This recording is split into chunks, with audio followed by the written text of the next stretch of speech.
지난 2023년 2월 19일 일본 도쿄의 우에노 동물원. 한 무리의 일본인들이 판다 인형을 껴안고 똑같이 어딘가를 안타까운 시선으로 바라보고 있습니다. 어떤 사람은 눈물을 훔치기도 합니다. 즐거워야 할 동물원에서 이 사람들은 도대체 왜 이러는 걸까요? 이들은 이틀 후 중국으로 반환되는 판다 샹샹에게 작별 인사를 하는 겁니다. 우에노 동물원은 이날 단 2,600여 명에게만 판다 샹샹을 마지막으로 볼 수 있겠는데요. 인터넷으로 예약받은 이 마지막 관람에만 18만 명이 신청하여 무려 70대 1의 경쟁률을 보였습니다. 이 판다 샹샹은 2017년 6월 우에노 동물원에서 태어났는데요. 그렇기 때문에 일본에서 태어난 판다를 왜 중국으로 보내야 하는지 의아해하는 사람이 많다고 합니다. 이 샹샹의 아빠인 전전과 엄마인 리리를 중국에서 일본으로 데리고 올 때부터 계약 조건이 그랬습니다. 만약 둘 사이에 2세 판다가 태어난다면 이 판다가 어른이 되는 만 4세 전후로 중국으로 돌려보내야 한다고요. 판다는 그만큼 전 세계적으로 2,400마리밖에 없을 정도로 멸종위기 위기 중인데요. 그래서 중국 정부가 제시하는 까다로운 조건에 동의해야 판다를 데려올 수 있습니다.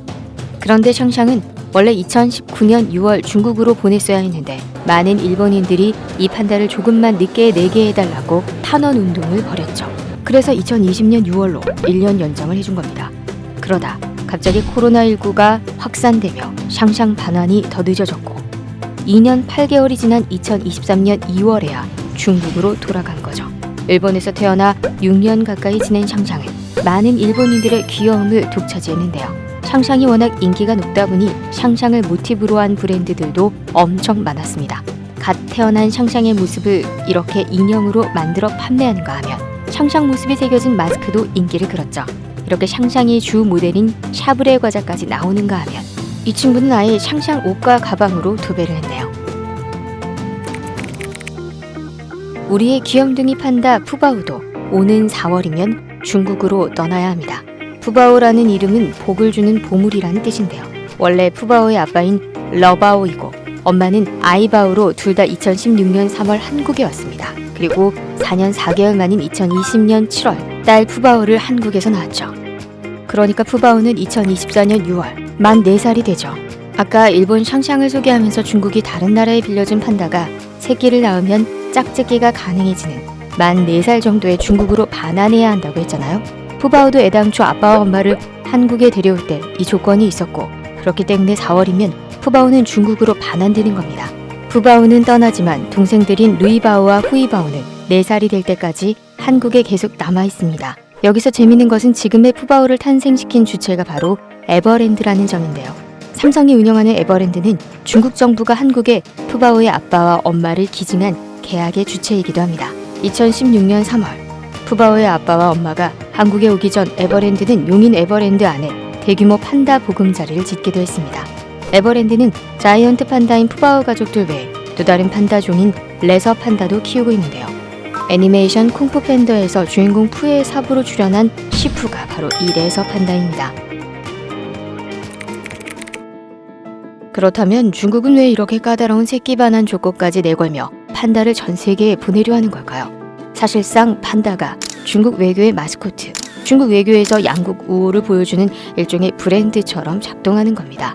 중국 정부가 이 판다 외교를 시작한 시점인 1972년 2월 21일로 거슬러 올라가는데요. 당시 리처드 닉슨 미국 대통령 부부가 중국과 좋은 외교 관계를 위해 처음 중국을 방문했습니다. 바로 이때 닉슨 대통령 부부를 위한 첫 환영 만찬에서 아주 흥미로운 일이 벌어지는데요. 당시 팬 닉슨 여사는 만찬에서 마오쩌둥 주석 옆에 앉았습니다. 팻 여사는 그때 마오 주석 자리에 놓인 담배통을 유심히 쳐다봅니다. 그리고 느닷없이 이거 귀엽지 않아요? 라고 말하죠. 담배통에 2마리의 판다가 그려져 있었기 때문이죠. 그러자 마오는 제가 좀 드리겠습니다 라고 말했습니다. 팻 여사는 담배를 준다는 줄 알고 담배요? 라고 되물었고요. 마오는 껄껄 웃으며 아니요 판다요 라고 답했습니다. 그리고 그의 링링과 싱싱, 판다 한 쌍이 정말로 워싱턴 스미스소니언 동물원에 도착했죠. 중국은 이렇게 1983년까지 9개의 우방 국가의 판다 24마리를 빌려줬습니다. 판다 외교라는 말도 이때 생겨난 거죠. 그렇다고 중국이 판다를 원하는 국가들에게 모두 보내주진 않았습니다. 인도처럼 국경 분쟁이 잦은 나라는 판다를 아무리 달라고 해도 주지 않았죠.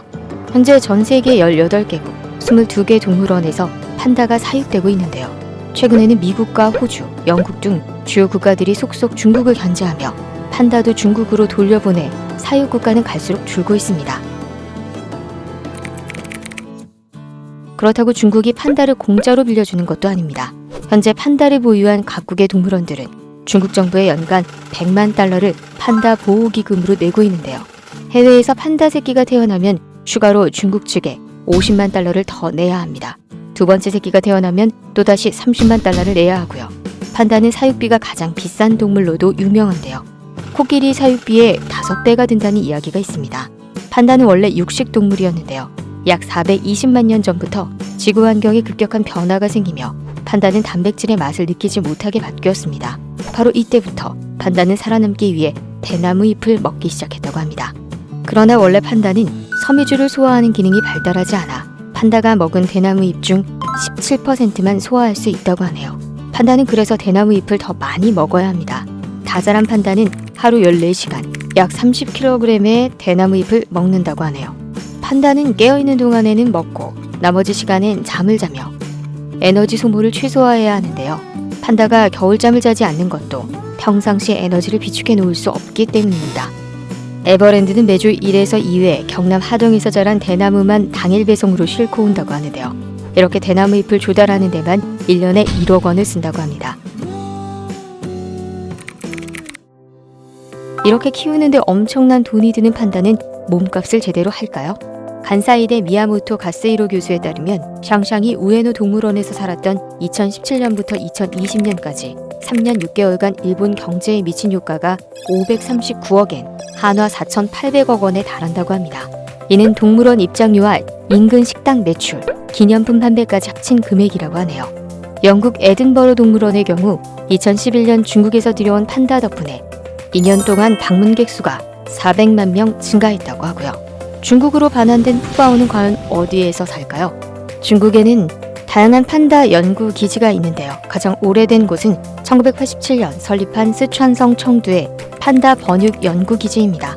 이 연구 기지는 71만 4천 평방미터 크기로 6마리로 출발한 판다가 현재는 200마리가 넘는다고 하네요. 푸바오가 살 곳은 이곳이 아닌 스촨성 워롱 자연보호구역 안에 있는 워롱 중화판다원 선수핑 기지라는 곳인데요. 이곳에는 70마리가 넘는 판다가 구역별로 살고 있다고 합니다. 이 연구기지는 푸른 산과 맑은 물로 둘러싸여 판다에게 자연 그대로의 더 편안한 환경을 제공한다고 하네요. 아참, 아까 닉슨 대통령 부부가 중국에 처음 왔을 때 팻 닉슨 여사가 마오쩌둥 담배통을 보고 귀엽다고 한 것이 중국의 판다 기증으로 이어졌다고 했잖아요. 그러니까 이 담배 속 판다 그림이 판다를 전 세계로 전파한 1등 공신인 셈이죠. 이 담배 브랜드는 그 이름도 판다 담배라는 뜻인 시웅마오 샹엔입니다. 중국 최고급 담배 브랜드로 꼽히는데요. 마오쩌둥 외에 덩샤오핑 등 중국 최고 지도자들이 이 시웅마오 샹엔 브랜드를 즐겼다고 합니다. 중국의 판다 외교가 바로 이 담배 브랜드 시웅마오 샹엔에서 출발했으니 작은 브랜드 하나가 중국의 외교사를 바꿨다고 하면 지나친 해석일까요? 여러분, 구독과 좋아요는 사랑입니다. 지금까지 가격과 가치에 대한 통찰 브랜드맵이었습니다.